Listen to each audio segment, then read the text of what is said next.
Welcome back. In our top business story, Etihad Airways has selected Panasonic Avionics to provide the in-flight entertainment systems and in-flight connectivity, including broadband internet and live TV, for the airline's entire long-haul fleet of wide-body aircraft.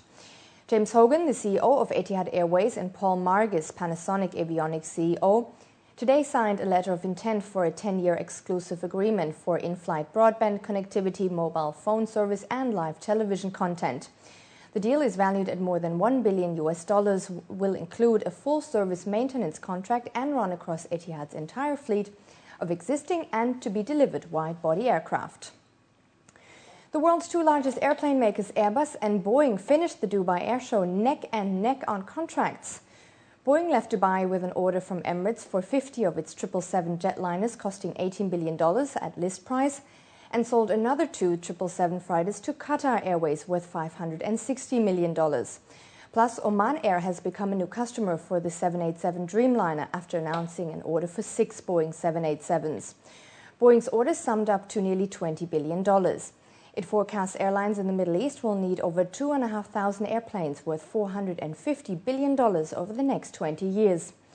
Meanwhile, European rival Airbus won a total of 211 orders and commitments worth $20.5 billion, almost entirely for its single-aisle best-selling A320neo.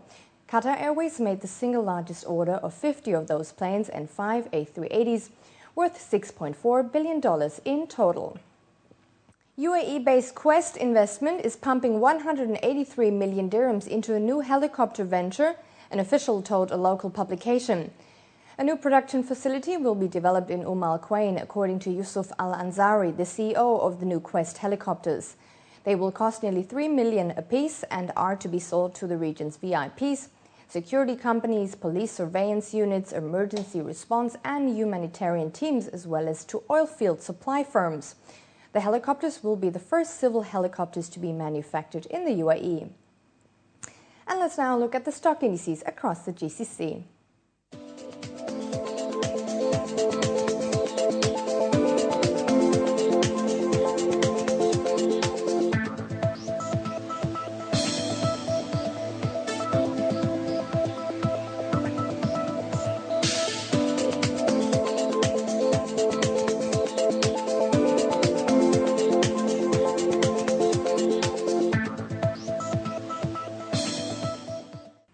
France and Germany again clashed over whether the European Central Bank should intervene more forcefully to halt the Eurozone's accelerating debt crisis after modest bond purchases failed to calm global markets.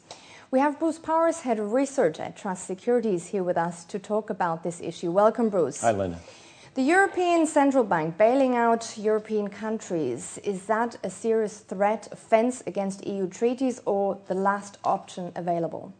Well, you know, there are renewed calls now. The French finance minister yesterday renewed calls for the European Central Bank to step in to help resolve the crisis. He's being joined by a number of analysts and economists who also feel like the only way to resolve it is for the bank to go in and with a significant bond buying program. This, of course, remains objected to by Germany as well as the European Central Bank due to philosophical and legal issues.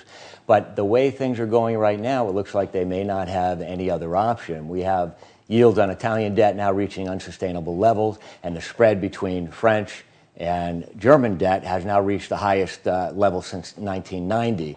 So this is a real sign of growing fear in the market and risk of a spread of contagion. I think if the European Central Bank does eventually step in, it may not be until we have a real serious crisis on our hands, some emergency type situation. European banks especially are struggling quite a bit with the EU debt crisis. They're facing tighter liquidity. Will this lead in banks lending less to the real economy like back in 2008? Well, sure, I think it definitely will. We're already seeing signs of excess reserve being held by the banks in order to guard against liquidity shocks in the financial system.